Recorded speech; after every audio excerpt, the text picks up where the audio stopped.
ಸಂಸ್ಥೆಗಳು ನೇಮಕಾತಿ ನೋಟಿಫಿಕೇಶನ್ ಮಾಡಿದ ನಂತರ ಆ ಲೋಕಸಭೆಯಿಂದ ಪ್ರಕಾರ ನೇರವಾಗಿ ಮೊದಲನೇ ಆದ್ಯತೆ ಹೇಗೆ ಹೋಗುತ್ತೆ, ಮಾದಿಗ ಸಂಬಂಧಿತ ಪ್ರವರ್ಗ ಹೇಗೆ ಹೋಗುತ್ತೆ. ಕೆಳಗಿರ್ತಕ್ಕಂಥ ಬಿ ಮತ್ತು ಸಿ ಅಲ್ಲಿ ಒಳ್ಳೆಯ ಸಂಬಂಧಿತ ಜಾತಿಗಳು ಮತ್ತು ಕೊಂಚ ಕೊರವ ಲಮಾಣಿ ಬೋಲಿ ಸಂಬಂಧಿತ ಜಾತಿಗಳಿಗೆ ಇಲ್ಲಿ ಮೋಸ ವಂಚನೆ ಇದರಲ್ಲಿ ಆಗ್ತಾ ಇದೆ. ಇದನ್ನು ನಾವು ಮೊದಲು ಅರ್ಥ ಮಾಡ್ಕೋಬೇಕಾಗಿದೆ. ಅದಕ್ಕಾಗಿ ನಾನು ಒಂದು ಈ ಮುಖ್ಯಮಂತ್ರಿ ನೀವೊಂದು ಹೇಳುವಂತ ಮೂಲಕ ರಾಜ್ಯ ಸರ್ಕಾರ ಕೇಳ್ತಾ ಇದ್ದೀನಿ. ಯಾವಾಗ ರೋಷಬಿಂದು ಕರ್ತ ರಾಜ್ಯಪಾಲರಾಗಿದ್ದಾಗ ನೀವು 4 ಇಲಾಖೆಯಲ್ಲಿ ನೇಮಕಾತಿ ನೋಟಿಫಿಕೇಶನ್ ಮಾಡಿರಿ. ಪ್ರಶ್ನೆ ರಾಜ್ಯ ಸರ್ಕಾರಕ್ಕೆ, ಯಾವಾಗ ರೋಷಬಿಂದು ಕರ್ತ ಕ್ಯಾಬಿನೆಟ್ ಇಂದ ಹೋದ್ಮೇಲೆ ಅದು ಅಂಕಿತನೇ ಆಗಿಲ್ಲ. ಆದರೆ ಈ ಕಡೆ 2 ವಿಶ್ವವಿದ್ಯಾಲಯ, ಒಂದು ಸಹಕಾರಿ ಮಹಾಮಂಡಳಿ, ಇನ್ನೊಂದು ಬೆಂಗಳೂರು ಪ್ರಾಧಿಕಾರದಲ್ಲಿ ಹುದ್ದೆಗಳಲ್ಲಿ ಯಾವ ತರ ನೀವು ಪ್ರಕಟ ಮಾಡಿರ್ತಕ್ಕಂಥ ಪ್ರಶ್ನೆ ನಮಗೆ. ಇಷ್ಟೊಂದು ಘೋರನ್ಯಾಯ ವಲಯ ಸಂಬಂಧಿತ ಜಾತಿಗಳನ್ನ ಆದ್ಮೇಲೆ ಒಂದು ಪಕ್ಷ ಈಗ 2-3 ಹುದ್ದೆಗಳು ಬಂದಾಗ ಮೊದಲನೇ ಆದ್ಯತೆ ಹೇಗೆ ಹೋಗುತ್ತೆ, 2ನೇ ಜನರಲ್ ಬರುತ್ತೆ. ಇನ್ನು 3ನೇ ಹುದ್ದೆ ನಮ್ಮ ಸಮುದಾಯಕ್ಕೆ ಸಿಗಬೇಕಾದ್ರೆ ಕಷ್ಟ ಇದೆ. ಅದಕ್ಕಾಗಿ ನಾವು ಈ ಒಂದು ಹೋರಾಟದ ಮೂಲಕ ರಾಜ್ಯ ಸರ್ಕಾರದಲ್ಲಿರ್ತಕ್ಕಂಥ ಬಲಗೈ ಸಂಬಂಧಿತ ಶಾಸಕರುಗಳಿರ್ಬೋದು, ಸಚಿವರುಗಳಿರ್ಬೋದು, ಅದರಲ್ಲಿ ವಿಶೇಷವಾಗಿ ಈ ರಾಷ್ಟ್ರದ ನಾಯಕರಿರ್ತಕ್ಕಂಥ ಮಲ್ಲಿಕಾರ್ಜುನ ಸಾಹೇಬರಿಗೆ ನಾವು ಮನವಿ ಮಾಡ್ತಾ ಇದ್ದೀವಿ. ಈ ಒಂದು ರಾಷ್ಟ್ರದಲ್ಲಿ ಏನು AIBC ಅಂತ ವರ್ಗೀಕರಣ ಮಾಡಿದ್ಮೇಲೆ ಏನು 1ರಿಂದ 9 ಮಾಡಿ ಏನು ವಲಯ ಸಂಬಂಧಿತ ಜಾತಿಗಳಿಗೆ ಅನ್ಯಾಯ ಮಾಡ್ತಕ್ಕಂಥ ಕೆಲಸ ಸಿಬ್ಬಂದಿ ವರ್ಗದವರು ಮಾಡ್ತಾ ಇದ್ದಾರೆ. ಇದನ್ನು ಈ ಕೂಡಲೇ ನಿಲ್ಲಿಸಬೇಕು. ದಯಮಾಡಿ ಯಾರು ಮಾತಾಡಬೇಡಿ, ಕೊನೆ ಅಂತ ಇದೆ, ಅಧ್ಯಕ್ಷೀಯ ಭಾಷಣ ಇದೆ. ದಯಮಾಡಿ ತಮ್ದೆಲ್ಲ ಸಹಕಾರ ಇಲ್ಲ. ಅದಕ್ಕಾಗಿ ಏನು ವಲಯ ಸಂಬಂಧಿತ 14-15 ಶಾಸಕರು ಇದ್ದಾರೆ, ಮಂತ್ರಿಗಳಿದ್ದಾರೆ.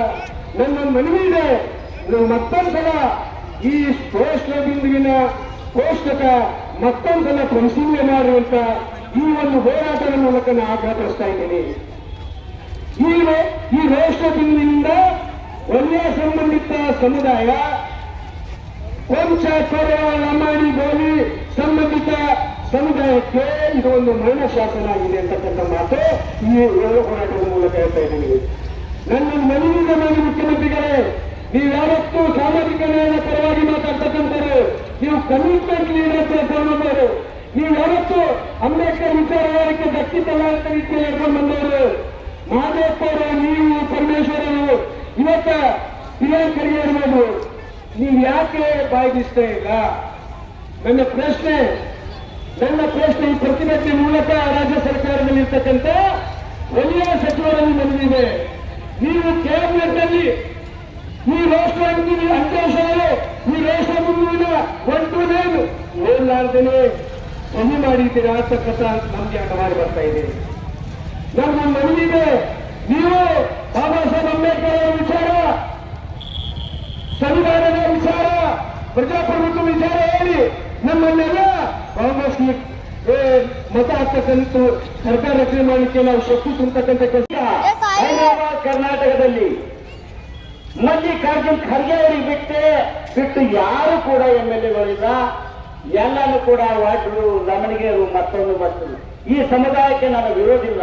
ಆದರೆ ನಿಮ್ಮನ್ನ ಮೂರ್ಖ ಮಾಡಿ ಎಸ್ಸಿಗಳು ನಮ್ಮದ್ರೊಳಗೆ ಸೇರ್ಸಾರ, ಅವ್ರು ಮಾತ್ರ 10% ಸೇರಿಟ್ಕೊಂಡಾರ. ಎಸ್ಸಿಗಳು ನಿಮಗೆ ಸೇರಿಸಿ ನಮ್ಮ ಜಗಡೆ ಹಾಕ್ತಾರ. ಆದರೆ ನ್ಯಾಯಿಕವಾಗಿ ನಿಮಗೆ EWS ಅಲ್ಲಿ ಲಂಬಾಣಿ ಮತ್ತು ಅಲೆಮಾರಿ ಮತ್ತು ಒಡ್ರಿಗೊಂದು ಸೇರಿಸಿದೆ ಅಂದ್ರೆ ನಿಮ್ಮ ಪ್ರಾಮಾಣಿಕತೆಯನ್ನು ಸತ್ಯ ಆಗ್ತಿತ್ತು. ಆದರೆ ಅವಾಗ ನೀವು ಭಾವನಾ ವರ್ಗ ಪ್ರಕಾರ SC ಕಮ್ಯುನಿಟಿ ಸೇರಿಸೋದ್ರಿಂದ ನಾವು ನಮಗೇನಾಗ್ಯದ ಅಂದ್ರ ರಾಜಕೀಯವಾಗಿ ನಮ್ಮ ಹಕ್ಕನ್ನ, ನಮ್ಮ MLAಗಳನ್ನ ಕಡಿಮೆ ಆಗಿದ್ದಾರೆ. ಜಾತಿ ವ್ಯವಸ್ಥೆಯಲ್ಲಿ ಕೊಲೆ ನೋಡ್ಕೊಂಡು ಬದಮಾಸವ ಅಟ್ರಾಸಿಟಿ ಮಾಡ್ತಾವಂತ ಒಡ್ರಿಗೆ ಮತ್ತು ಲಮಣಿಗರಿಗೆ ಸಿಗ್ಲತ್ರಿ.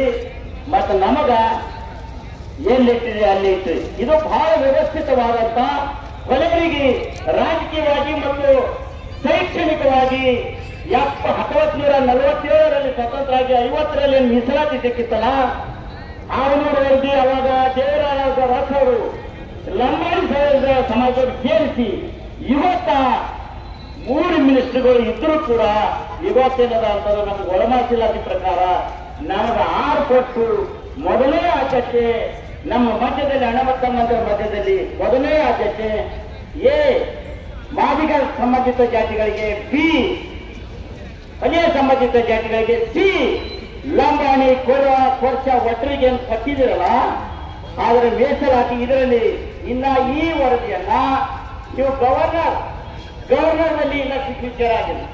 ಗವರ್ನರ್ ನಲ್ಲಿ ಸಿಗ್ನೇಚರ್ ಆದ್ರೆ ಮಾತ್ರ ಅದು ಕಾನೂನಾಗಿ ರೂಪುಗೊಳ್ಳುತ್ತದೆ. ಅದು ಇನ್ನೂ ಕೂಡ ಕಾನೂನು ಆಗಿಲ್ಲ.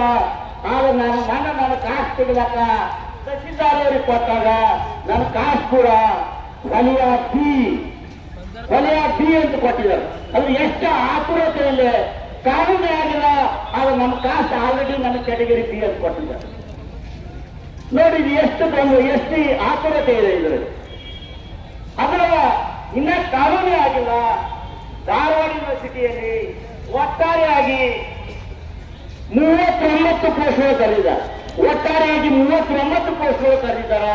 ಆ 39 ಪೋಸ್ಟ್ನಲ್ಲಿ ಎಲ್ಲಾನು ಕೂಡ ಎ ಗ್ರೂಪಿಗೆ ಏನದ ಅಂತಂದ್ರ 9 ಪೋಸ್ಟ್ಗಳು ಎಲ್ಲರೂ ಕೂಡ ಮಾದಿಗ ಸಂಬಂಧಿತ ಜಾತಿಗಳಿಗೆ ಕೊಟ್ಟಿದ್ದಾರೆ.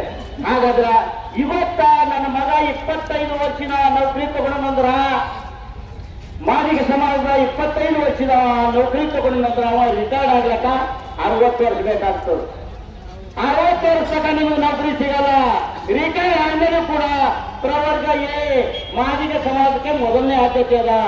ಇದರಿಂದ ಗೊತ್ತಾಗ್ತದೆ ನಮಗೆ ಇವತ್ತ ಕುತ್ತಿಗೆ ಕೊಯ್ದಾರ, ಮೀಸಲಾತಿಯಿಂದ ಕುತ್ತಿಗೆ ಖತಮ್ ಮಾಡ್ಯಾನ ಸಿದ್ದರಾಮಯ್ಯ.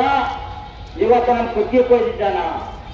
ಈ ಕುತ್ತಿಗೆ ಕೊಯ್ಯೋ ಟೈಮಿನಾಗ ಅವ್ರ ತಲ್ವಾರು ನಮ್ಮ ಕುತ್ತಿಗೆ ಮೇಲೆ ತಲ್ವಾರ್ ಕೈ ಎರೆದ ಅಂದ್ರ Priyanka Kharge, H C Madevappa, C Parameshwar ಇವರೆಲ್ಲ ಈ ಸಮಾಜದ ಹೇಡಿಗಳು, ದ್ರೋಹಿಗಳು. ಹಾಗಾಗಿ ಇವರನ್ನ ಈ ಸಮಾಜದ ಯಾರು ಕೂಡ ಕ್ಷಮಿಸಲಾರದಂತ ಕೃತ್ಯವನ್ನು ಮಾಡಿದ್ದಾರೆ. ಇವರಿಗೆ ಹಾದಿ ಬೀದಿಯಲ್ಲಿ ಧಿಕ್ಕಾರ ಹಾಕಬೇಕಾಗ್ಯದ, ದೇವ ಹಾಕಬೇಕಾಗ್ಯದ. ಇದನ್ನ ಬೀದರ್ ಜಿಲ್ಲೆ ಹುಮನಾಬಾದ್ದಿಂದ ಇಡೀ ರಾಜ್ಯಾದ್ಯಂತ ಕಾಡಿಗೆ ಹೆಚ್ಚಿನಂತೆ ಇದು ಹೋರಾಟ ಹಾಕಬೇಕಾಗ್ಯದ. ಎಲ್ಲಿವರೆಗೆ ಈ ಮೀಸಲಾತಿ ನಿಲ್ಲಲು, ತಿರಸ್ಕಾರ ಆಗಲು ಮತ್ತೆ ಇದನ್ನ ತಿದ್ದುಪಡಿಯನ್ನು ಸರಿ ಮಾಡಲು ಅಲ್ಲಿವರೆಗೆ ನಮ್ಮ ಹೋರಾಟ ನಿರಂತರವಾಗಿರಬೇಕು. ಇದೇ ರೀತಿ ಇನ್ನೊಂದು 20ನೇ ತಾರೀಕು ಬೆಂಗಳೂರು ಅಭಿವೃದ್ಧಿ ಪ್ರಾಧಿಕಾರದಿಂದ 25 ಪೋಸ್ಟ್ಗಳು, 25 ನೌಕರಿ ಕೊಟ್ಟಾರ.